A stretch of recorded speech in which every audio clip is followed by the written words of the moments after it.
Good. We're going to start our practice in Adho Mukha Svanasana. Now, I want today to go through some extensions in the back of the legs. So it's such an important practice, and it's where we are very dull in this area. So what we want to do is to find those creases of the thighs, and to do that we have to see that we contain the abdomen. So the abdomen is moving to the spine. You have to imagine that you lift the hips first. You lift the hips, so these hip bones lift, but the buttock bones equally extend up to the ceiling. But the two have got to work together.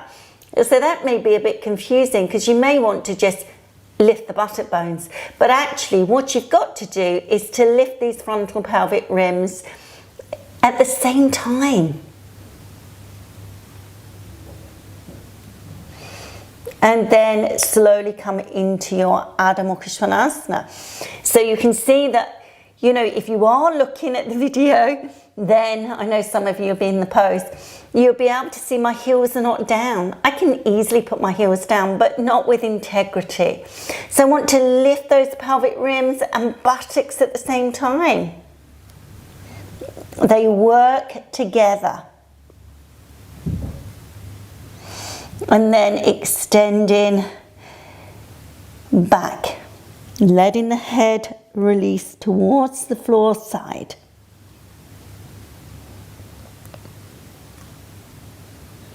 And breathe.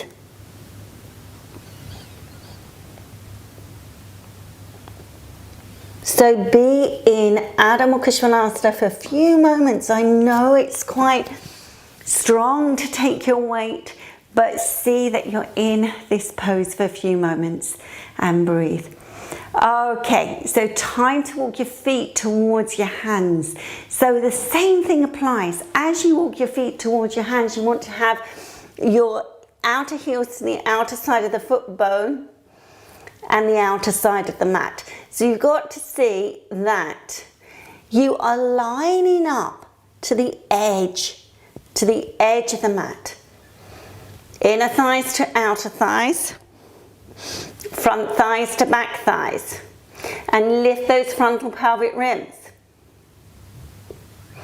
So you really got to lift the two together. Pelvic rims, if they're a bit tight, you've got to lift up those areas, those groin areas in the front body, to then release down. And just let the head go down, folding the arms.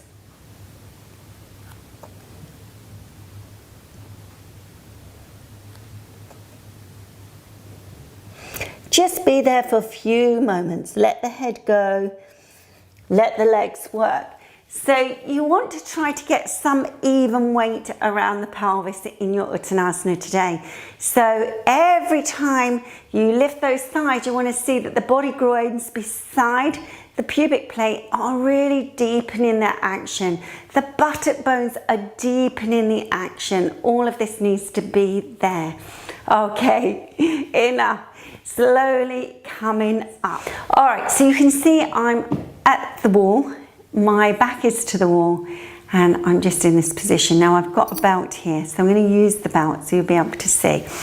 So I am going to stand on one leg. So those of you who find taking the weight on one leg is a really big job, you have a chair next to you as well. There's always a way. Just find a doorway, whatever you are working with. I'm sure you can be quite creative with this. I'm going to just take a hold of the leg. And the beauty of the wall is that you can press on it for dear life. And then you want to bring the hip around. So it's not dissimilar to how we were working in the arm exercises. So you remember those. So you've got to see that you come into this. Now, if this is, unbearable, give yourself some space. Give yourself a little bit of slack with the belt. So come on then, have a go at this one. See if you can take the leg to the side. So here we go. Can you take the leg? Start with the right leg. See, can you take it out to the side? It's really challenging, I know. I'm not being too overly strict about this hip at this moment in time. You just want to start to look at the Pavarita Utthita Hasta Padangusthasana. So see, can you get that action?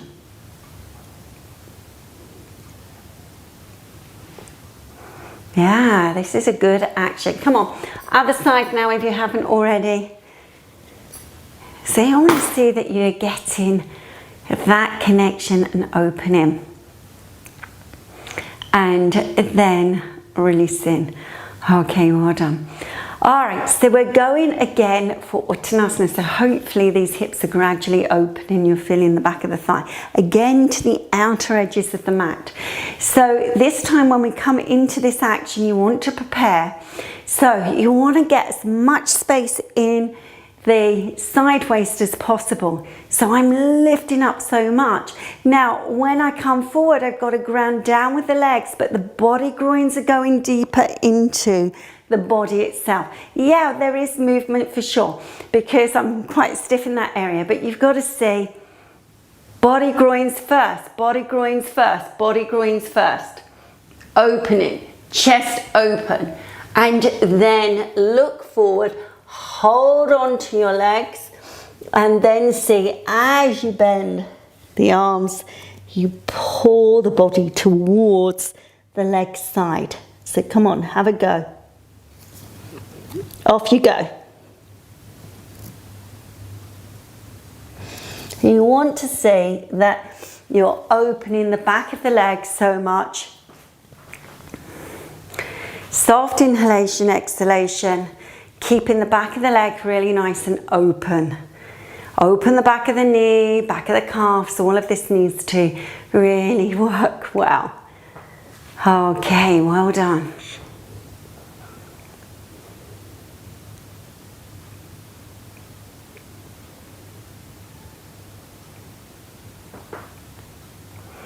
Okay, and now releasing. All right, so when we come for Sirsasana, if you're not coming for Sirsasana today, then what I'd like you to do is this. Now, be mindful, you can have a couple of bricks like that. So if you're not practicing Sirsasana, this is your practice. And let me just grab these bricks.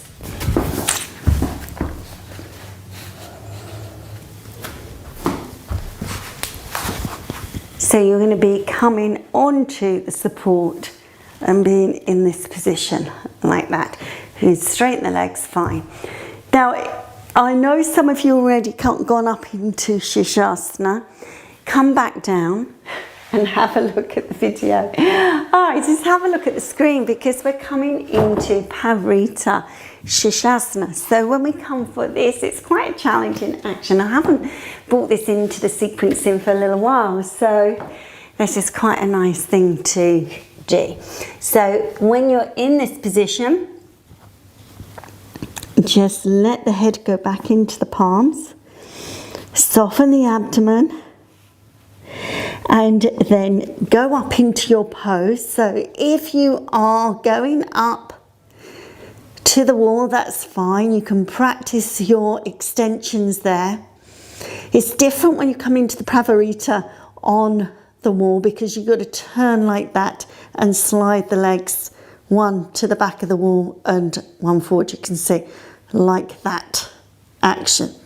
But we're going to do it slightly different in the middle of the room, just more the classic way. So we want to reach the left leg back as far as you can, but really extend into the leg. So this is where you find a little bit of a bite in the root of the back of the thigh. And this is when you've got to lift that frontal hip. See what I mean? So it's all not madness. There is a reason for it. So you've got to lift that frontal hip up and then let that back leg go back. Front leg forward. And then turning. So you want to see that when you turn, you keep those legs really, really strong and straight. And then it's that back leg that really helps you to turn. You've got to lift that frontal hip of the back leg.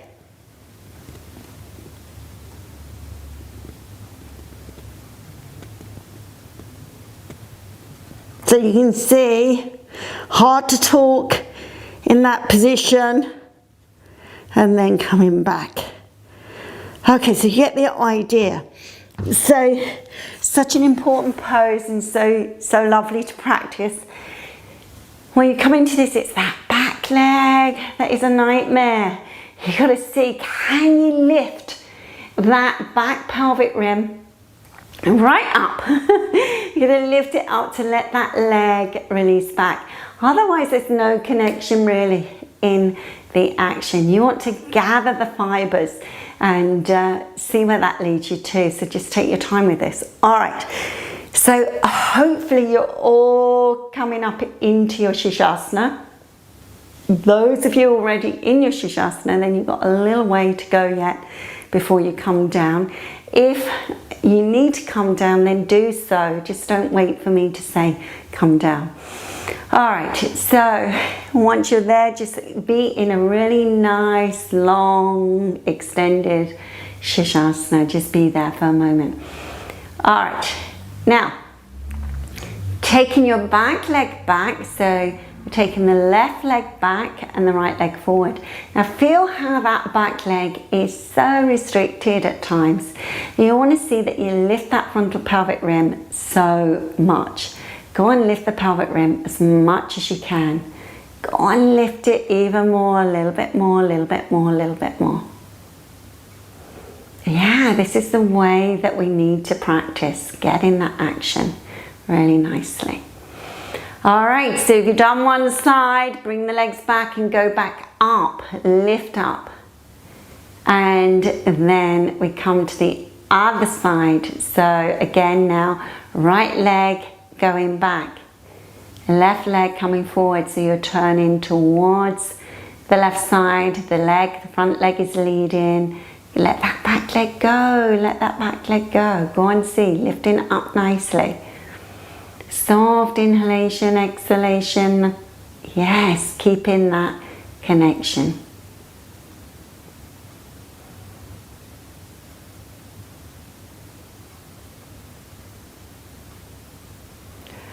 Okay, and now bring in those legs back and go up in your Sirsasana. If you've come down already, just rest your head.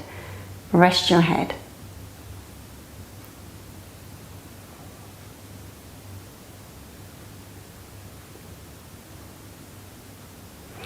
Okay, and slowly come down. So if some of you are really desperate to come down, try to avoid coming down too quickly. Just come down gradually, gradually, gradually, gradually.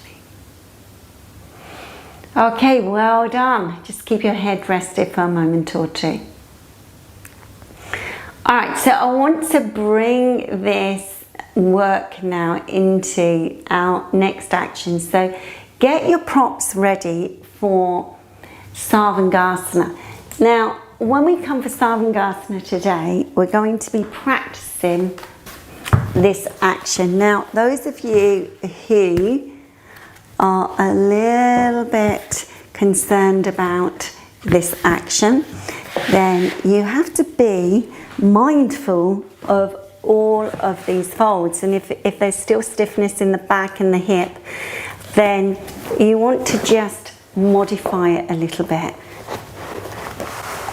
A lot of the reason why we find it very difficult to come into a Setu action from a Sarvangasana action is because we hold ourselves back a little bit in our regular practice. What I mean by that is it's not something that you intend to hold yourself back, but there's always that little bit of tension in the body. So this way of working hopefully will help you a little bit. So when you're here, you want to just see that you are resting the back of the pelvis down.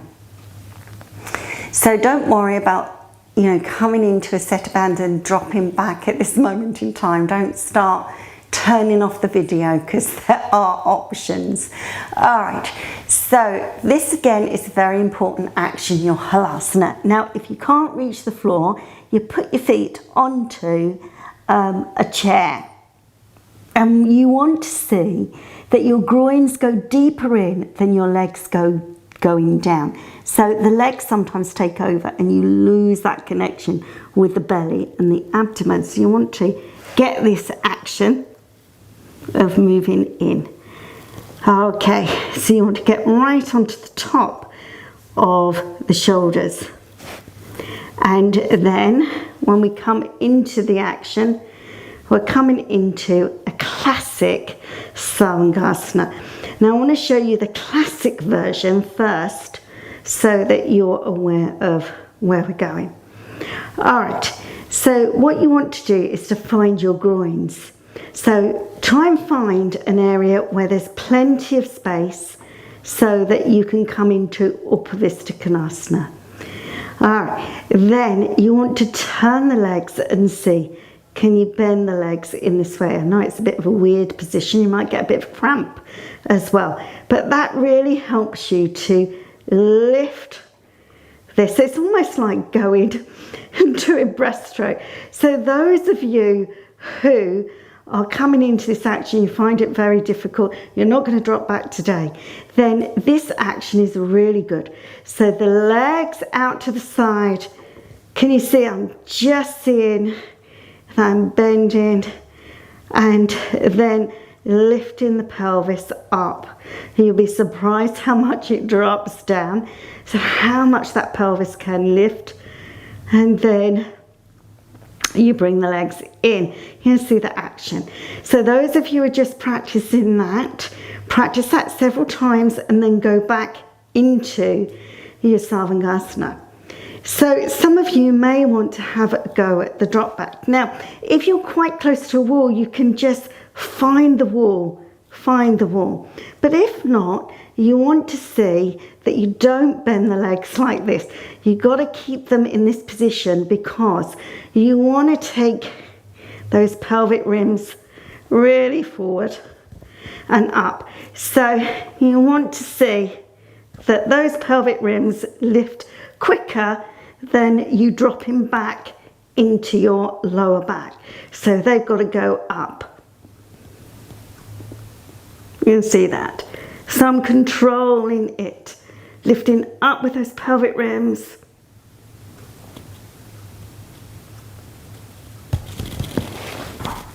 There's a little bit of a bounce there, but this is the action.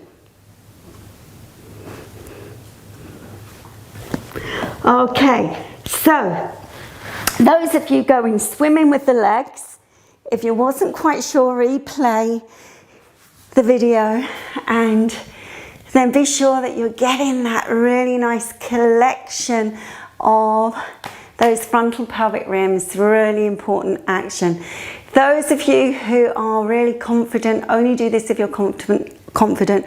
Otherwise, see that if you're not local to a centre, find a class and ask to practice it if you can. So you can go to the wall and go and see that you're lifting up with those pelvic rims so much. Okay, so once you've had a practice, I think some of you have practiced, those of you who have come into Seto Bandha, go back up again, and those of you who have been doing the leg action, then go back up into Sarvangasana and just be there for a few moments. Soft inhalation, soft exhalation. Okay, very well done. Okay, so enough of that now. You want to continue, then you can continue, but we are moving on with practice. So what I want you to do is to slowly come out of the pose and come into a Paschimottanasana action. So just come straight from Halasana into Paschimottanasana. So you come down and you just come forward on your supports into your Paschimottanasana.